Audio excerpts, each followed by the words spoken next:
So you want to lace up your corset. You have the laces, and this is the corset. The first thing you must do is identify the top and the bottom of the corset. This is the top. Usually most corsets has the tag at the top. I've never seen the tag at the bottom of a corset before.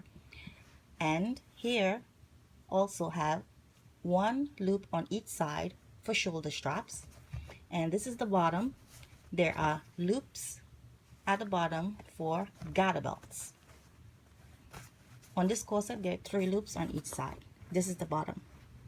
So let's turn it around.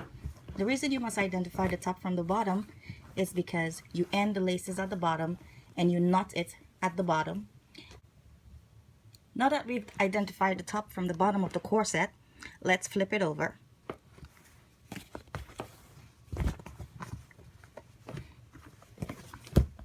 Top.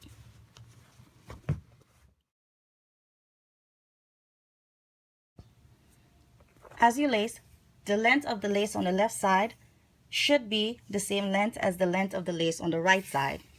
Keep it even length as you lace down like you would lace your shoe.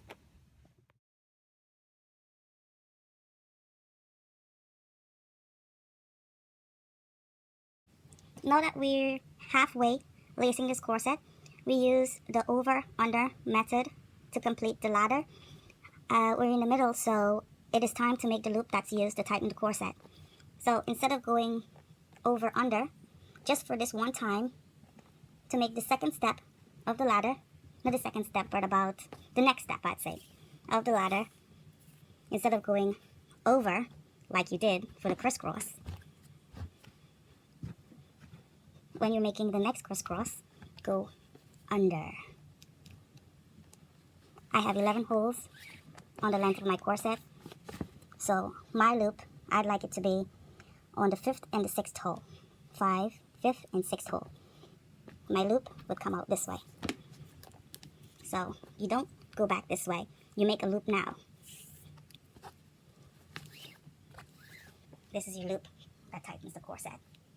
And at this point, my loop would be the same length with the remaining amount of laces that will be used to complete the ladder. So I have 3 laces in my hand. One piece is to complete the ladder, and the other 2 pieces are the loop. Let's do the same thing on the next side. Crisscross, we go under and over to make a loop. So there, this is your loop. Same thing on this side. You have 3 laces, 2 is the loop, 1 is to complete the ladder. See loop there? Let's complete the ladder.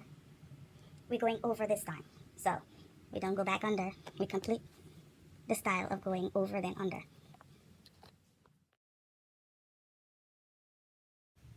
We have completed the ladder and we're left with 2 open strings, and we must knot that string. If you don't intend to take out this lace anymore and you think you got it right, you can just put some heat on the knot so it can chemically bond and not be released. But I don't know, maybe you want to take the laces out to wash your corset, so maybe you can just knot it and probably unknot it when you need to. I wouldn't suggest cutting this knot because it would be very difficult to lace it back without the plastic ending. So we're done here. Like I was telling you, the bottom lace,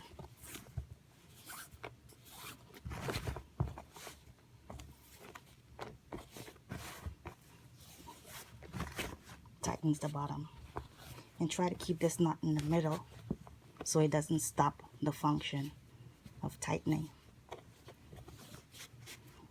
so it doesn't jam the hole. Try to keep it in the middle. So when you pull at the bottom laces, when you have it on, it's going to tighten the bottom. You pull the top, it will tighten the top. Okay, let's turn it over. Okay, bottom, knots at the bottom. Lovely.